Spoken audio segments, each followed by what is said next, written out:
o fardo pesado carrego, e os meus pecados suportou.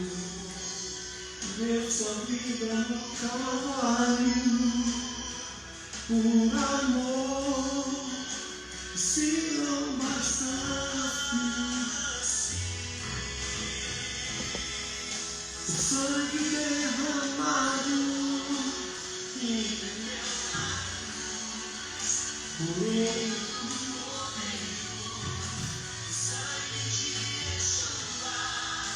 Yeshua é a palavra que desceu do céu.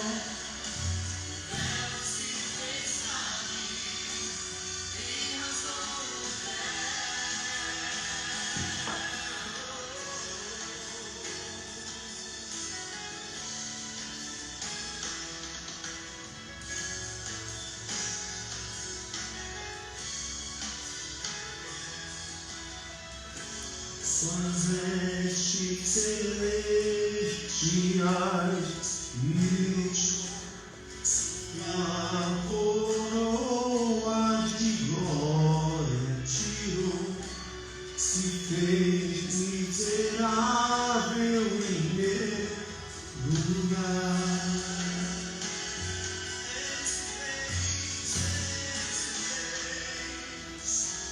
Um fardo pesado carregou, e os meus pecados suportou. Deu sua vida no Calvário, por amor. Se não bastasse sangue derramado, que verteu na cruz, o rio do Cordeiro, o sangue de Yeshua, que desceu do céu. Shalom, gente. Boa noite.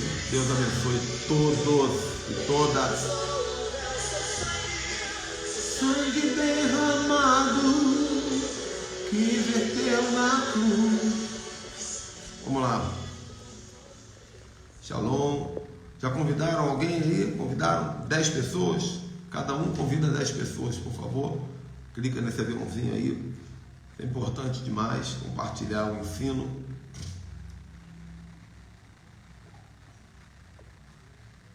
Tenho certeza que Deus vai dar um galardão para vocês. Tá bom? Nós estamos no segundo vídeo da série dos 7 cativeiros do Salmo 91. O primeiro foi o Laço do Passarinheiro. A live do Laço do Passarinheiro já está salva lá no YouTube. Eu gosto de tirar daqui e colocar no YouTube, né? Para quem está vendo aqui no Instagram. Você está vendo pelo YouTube porque eu já coloquei. E nós vamos falar hoje sobre a peste perniciosa. Então, Deus vai trazer muita resposta para você aqui. Vamos falar muito da serpente, dos venenos da serpente, do perigo da serpente. E é um problema que nós enfrentamos todo santo dia. Mas vamos ler o Salmo 91, pelo menos a parte inicial. Aquele que habita no abrigo do Elohim, que passa as suas noites à sombra de Shaddai, e diz de Adonai, meu refúgio, minha fortaleza, meu Deus em quem confio.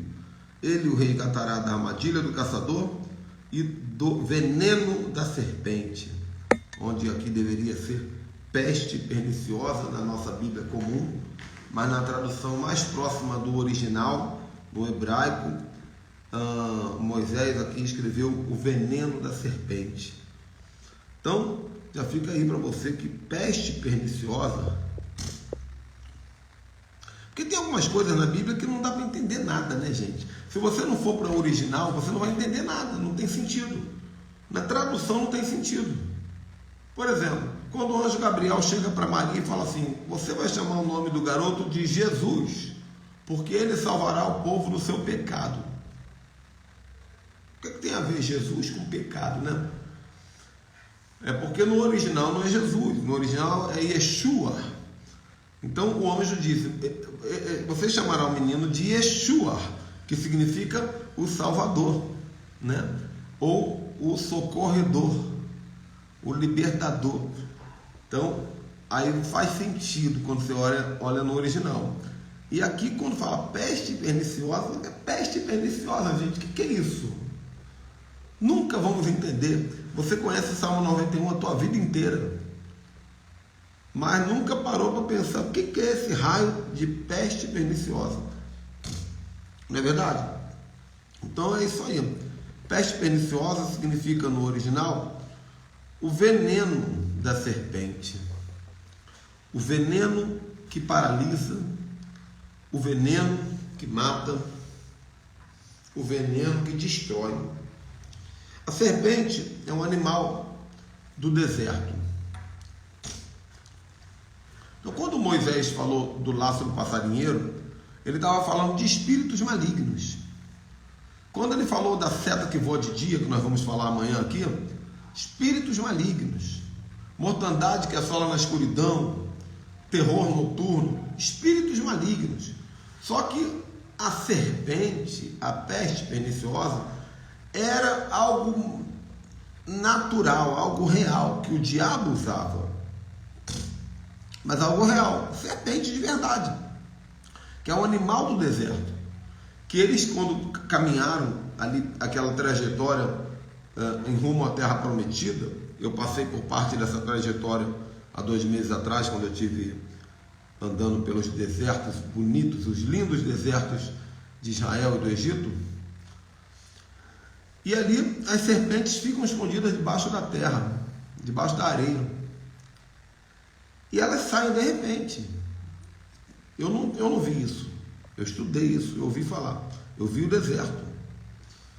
As serpentes saem de repente e picam você. Podem matar. E quando Moisés fala da peste perniciosa, que é o veneno da serpente, é possível que ele está falando dessas serpentes. Ele está falando, o diabo matou muita gente aqui, mas quando nós entramos no esconderijo do Altíssimo, na sombra do Onipotente, nos abrigamos no Senhor, Ele nos livra desse veneno, dessa serpente, da peste perniciosa. Por isso, hoje, nós vamos trabalhar com algumas analogias de serpente, porque a Bíblia também é um livro de analogias, e muitas coisas que são faladas no Salmo são metáforas, para nós entendermos alguma coisa mais profunda. Então, dentro desse contexto da peste perniciosa, da serpente, nós vamos trabalhar com algumas características de alguns tipos de serpentes e como é que essas serpentes trazem confusão para a nossa vida. Eu quero que você analise a tua vida e fale, poxa, peraí, agora eu entendi. Eu tenho sido atacado por serpentes. Gente, a coisa mais libertadora é quando cai a tua ficha. Quando você fala, peraí, uau, eu estava sendo picado por serpente e não sabia. Eu estava sendo atacado por serpente e não sabia. Então, Gênesis capítulo 1, na primeira serpente que vai aparecer na Bíblia,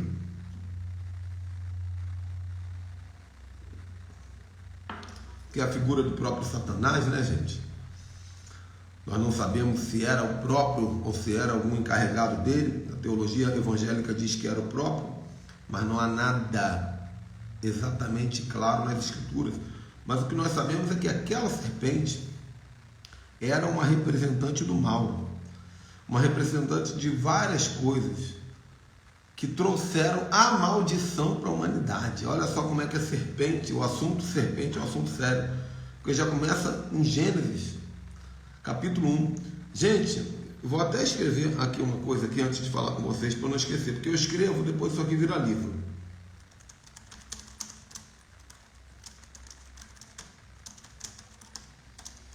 É o seguinte, guarda essa frase. Foi uma frase que o Espírito Santo me deu que eu fico muito impactado quando eu lembro dela.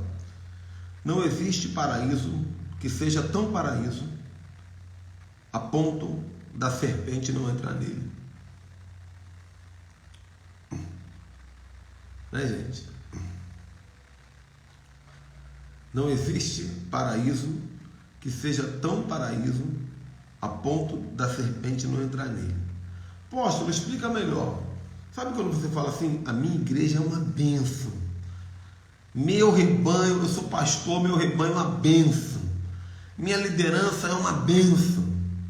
Cuidado, querido. Serpente é um bicho que entra até no jardim do Éden. O meu casamento é imbatível, o meu casamento é inabalável. Cuidado, minha irmã. Serpente é uma criatura que entra até no jardim do Éden. Não subestime o poder intrusão de uma serpente. Então, nós vemos isso lá em Gênesis. Deus cria o paraíso e a serpente vem de brinde. E o que a serpente vai trazer ali de confusão, de desconforto? A serpente, ela traz, em primeiro lugar, confusão na mente do homem, da mulher e depois do homem, né, gente? Quando eu falar do homem, é porque é dos dois. A serpente traz confusão. O texto que a serpente fala com Eva é um texto confuso. Eva não foi da árvore do meio do jardim que Deus falou para não mexer? Mas e se você mexer na outra árvore que está ali também no meio do jardim? Será que você não vai ser conhecedora do bem e do mal? Então, o espírito da serpente, ele faz isso. Ele deixa a tua cabeça confusa, a ponto de você não conseguir discernir bem o que é o certo e o que é errado. Uma pessoa que está sendo atacada pelo espírito da serpente, ela tem confusão mental. E a confusão mental impede que essa pessoa tome decisões assertivas, responda a situações de maneira inteligente. É um espírito de confusão e ela também coloca dúvida na cabeça do homem em relação a Deus. Né? Quando a serpente fala para Eva e consequentemente para Adão, se você comer do fruto da árvore, você será como Deus, conhecedora do bem e do mal.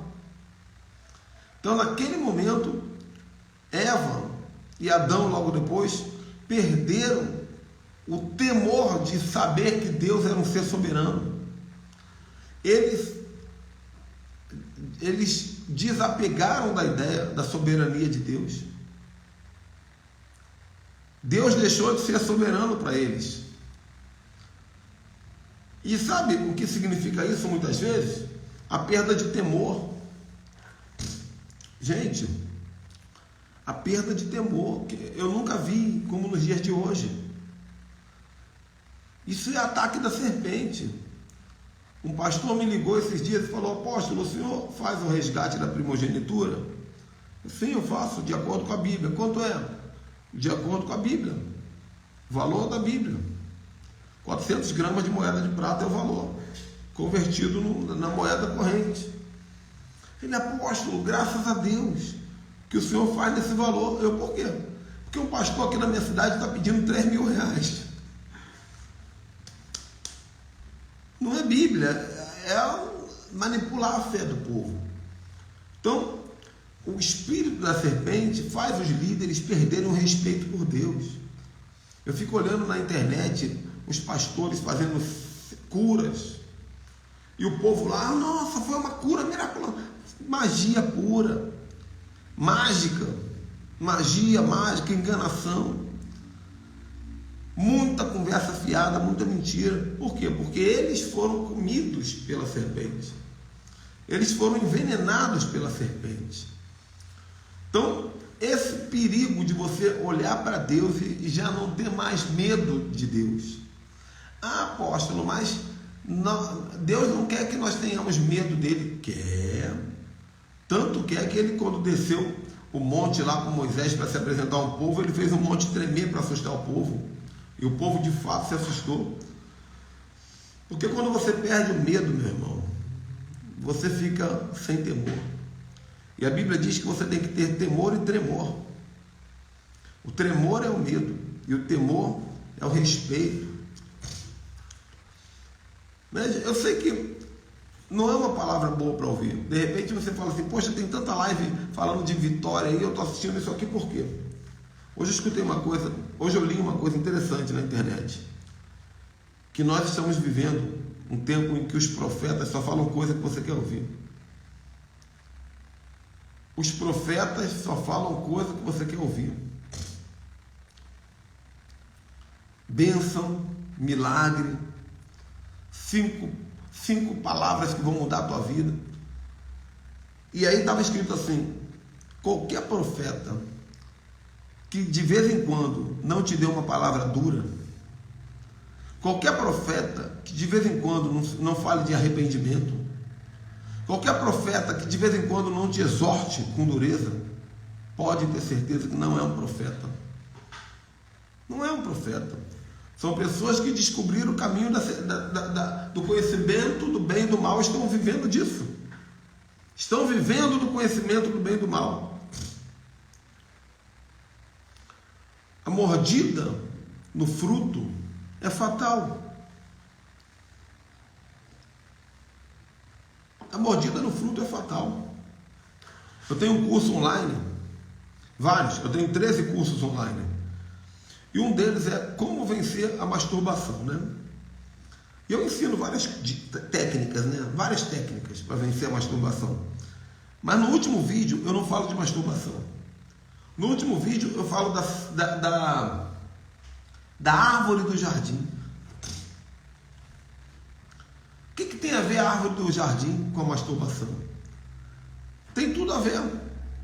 Porque Adão e Eva teriam que conviver a vida inteira com aquela fruta pendurada perto deles. E da mesma maneira, nós temos que conviver a vida inteira com a proposta da tentação do nosso lado. Numa tela de celular. Hoje é mais fácil pecar do que antes. Não é isso? Então você vai comer do fruto se você quiser. Esse espírito chamado peste perniciosa, para quem está chegando agora, no original é serpente, veneno da serpente. Ele é o espírito que vai te convencer a comer do fruto proibido. E depois que você comer desse fruto, não tem mais volta. Não tem mais volta, mano. Não tem mais volta. É igual a virgindade. Ah, Senhor, eu perdi a virgindade no pecado, mas eu quero voltar a ser virgem, para a honra e glória de Jesus. Não volta. Está perdoada, mas não volta a ser virgem. Não vem com... Não, mas Jesus restaurou a minha sorte. Não restaurou nada, não. Está tudo arrebentado lá. Já rasgou o véu. Entende? Então, toda essa estratégia dessa primeira serpente aqui, que é a serpente do Éden, trazendo confusão na mente, fazendo você ficar contra Deus, fazendo você querer subir mais alto que Deus, fazendo você morder o que não deve. A ideia é te tirar do paraíso. Te tirar do paraíso. Te tirar do paraíso. Para daqui a um tempo você tem que falar aquela terrível frase: eu era feliz e não sabia. E eu tinha a melhor mulher do mundo e não valorizei, apóstolo. Eu tinha o melhor emprego do mundo e não valorizei, apóstolo. Eu tinha o melhor ministério do mundo e, poxa, eu estava em adultério enquanto estava no ministério. Perdi tudo, apóstolo. Por quê? Porque você deixou a serpente ir te conduzindo passo a passo. Coloca confusão na mente, faz você comer o que não deve. O que você tem comido? O que você tem comido, né? A serpente também, deixa eu ver aqui o que eu tenho para falar aqui. Deixa eu só botar em ordem aqui uma outra coisinha que eu anotei. Coloquei no lugar errado. Aí me arrebenta. Quando eu falo em serpente, também tem outro caso aqui que vocês vão reconhecer. Espera aí. Quando Yeshua ele vai chamar os fariseus de quê, gente? Yeshua vai chamar os fariseus de quê?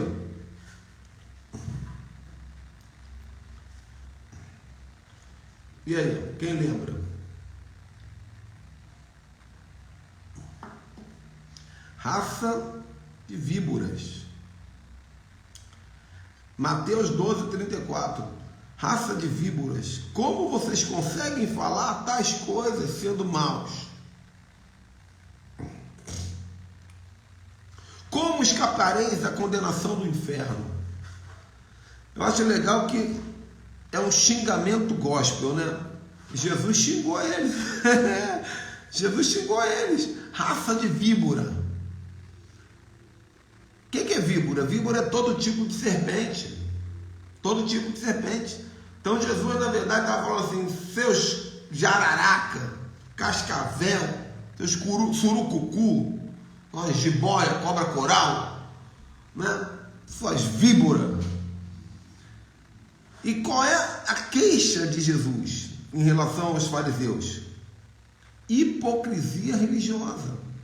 Religiosidade. Então, pega aí.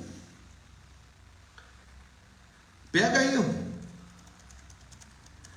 A religiosidade é uma das evidências de alguém que está sendo envenenado pela peste perniciosa, pelo espírito da serpente.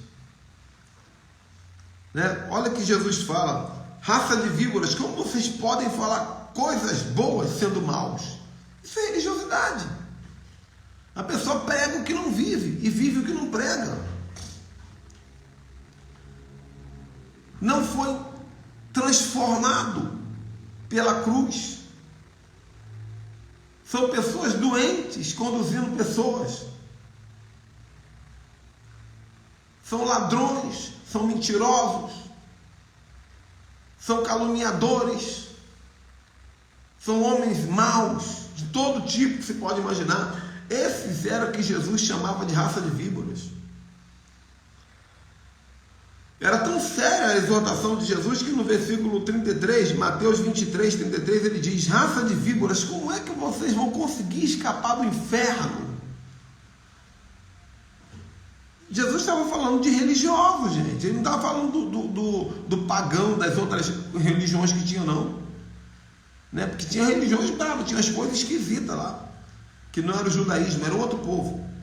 Mas Jesus aqui está falando de judeu, do sacerdote judeu, daquele que bota a roupinha de judeu aqui, fica lá bonitão.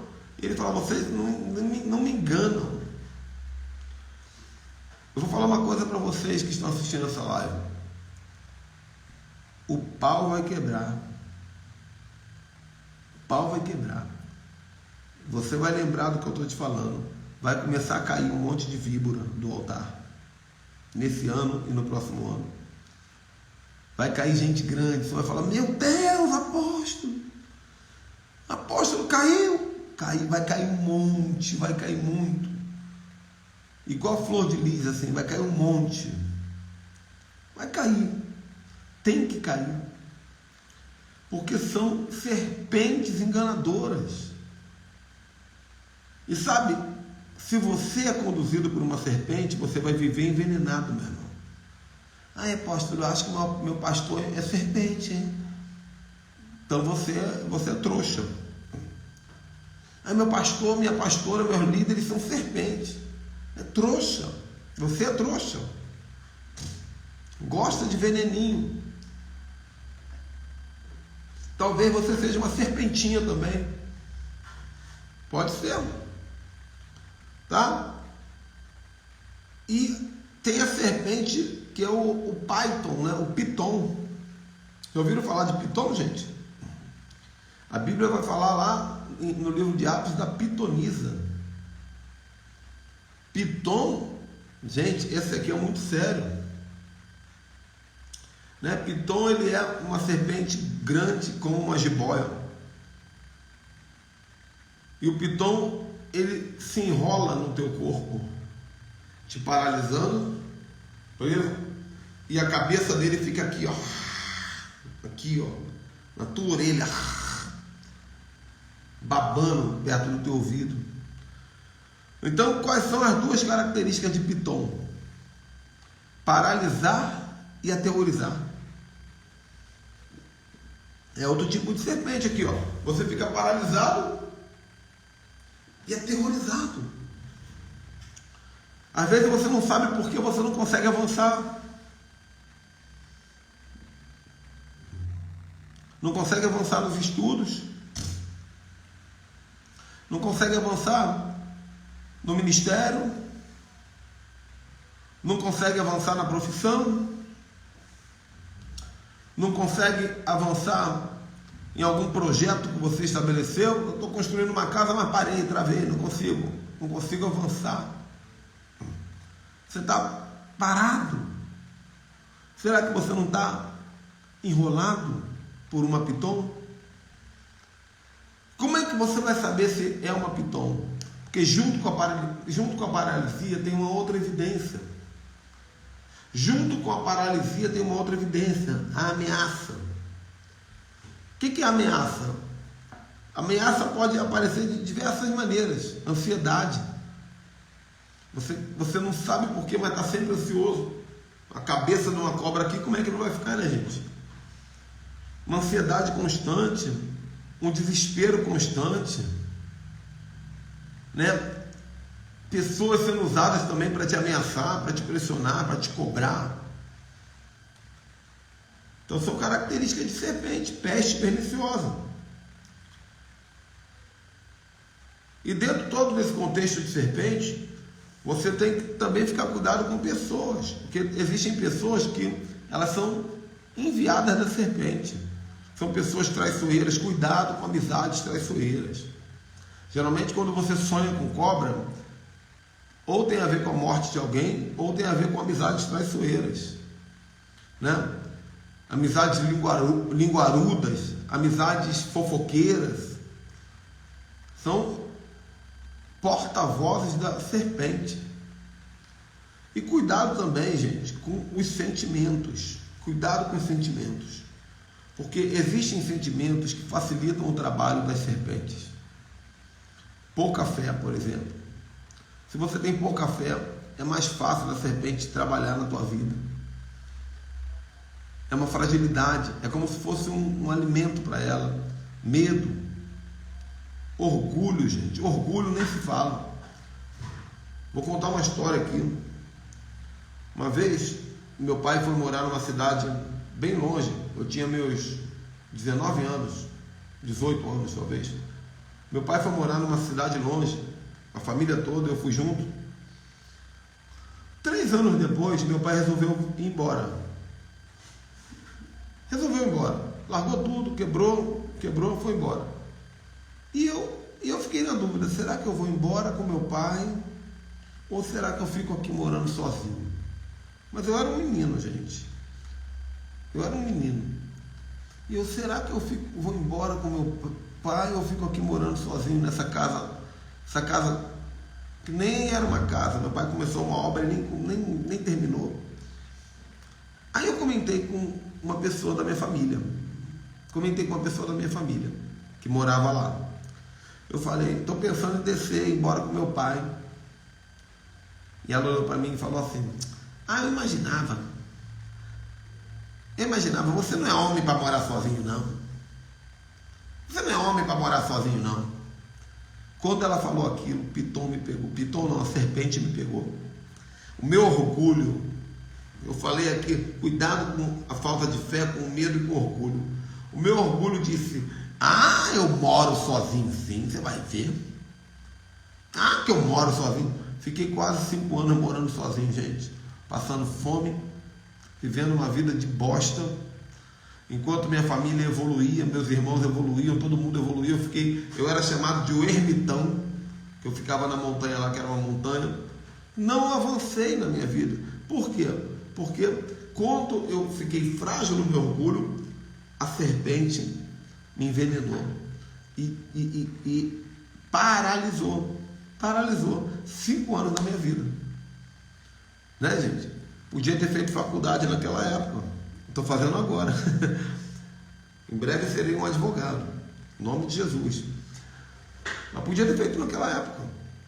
Então, gente, cuidado com isso, tá? Agora vamos ver um antídoto, né? A Bíblia sempre vai nos dar um antídoto para lidar com esses males. E você tem que aprender a usar esse antídoto, né? Por isso que tem que ler a Bíblia. Deixa eu ver aqui. Em Marcos, capítulo 16, versículo 18.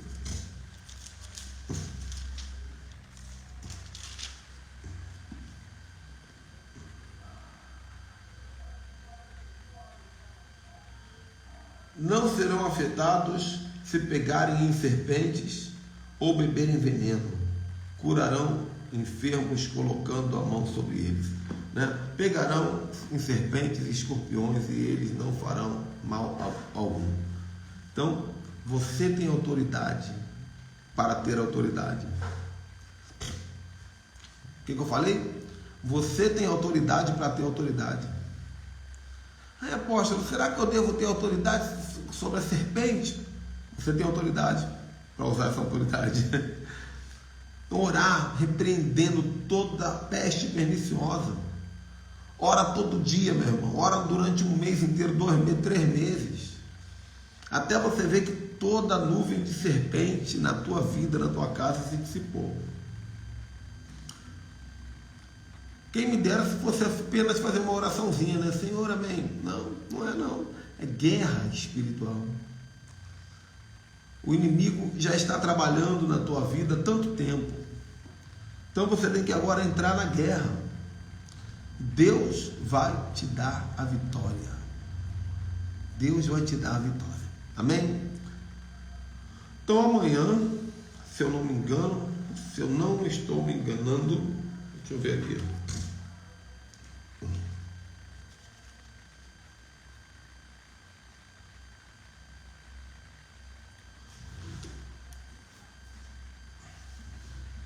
Estou conferindo as 2 Bíblias, que são uma judaica e outra é normal.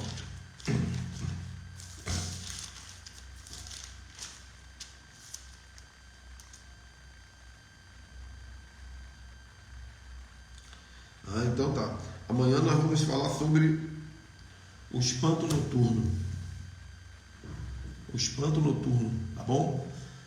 Também agora é espiritual mesmo, não é pessoa não. O espanto noturno são demônios e que trabalham na mente. Trabalham na mente. Fazem você se apavorar. Por isso a Bíblia vai dizer: o choro pode durar uma noite. É um espanto noturno. O choro pode durar uma noite, mas a alegria vem ao amanhecer. Aleluia. Entenda que a partir de agora, algumas coisas vocês vão descobrir nos Salmos. Uma delas é que existe diferença entre noite e treva. Porque aqui fala espanto noturno e depois fala mortandade que assola na treva, na escuridão. São 2 coisas diferentes. Outra coisa, você vai descobrir que os demônios, a partir de agora, eles vão trabalhar em horários, em escala, igual a escala de trabalho. Então, tem seta que voa de dia, de dia. Tem o terror noturno, tem um espírito para cada hora. E nós vamos denunciar todos eles aqui, no nome de Yeshua. JF7 Blue está perguntando se pode fazer uma pergunta.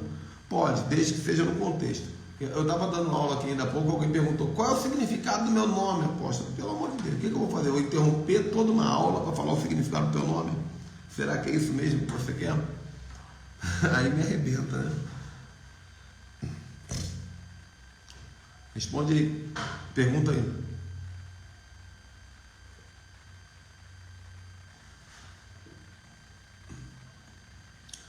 Só não pode demorar, porque já terminei aqui o contexto de conteúdo de hoje. Está todo mundo te esperando para ver a tua pergunta.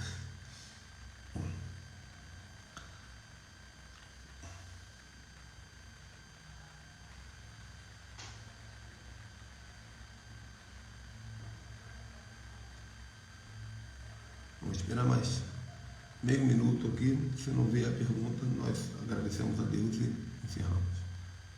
Daqui a pouco essa live vai estar no YouTube, junto com as outras. Quem quiser seguir lá, segue. Ministério Ricardo Ribeiro. Quem está aqui, mas não me segue ainda, pode fazer essa gentileza, eu agradeço. Então, sobre primogenitura dentro desse contexto, não é a pergunta, só é uma introdução. Depois nós vamos ter uma live sobre primogenitura, tá?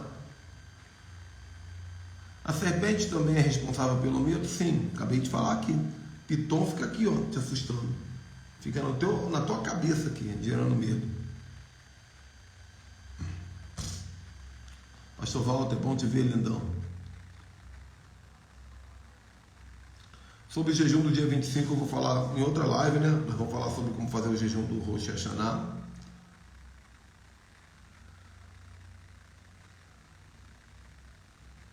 Tá bom, gente. Deus abençoe, muito obrigado. Amanhã nesse mesmo horário vai ser uma bênção. Não se esqueça, coloque no seu despertador. Shalom, shalom. Tchau, tchau.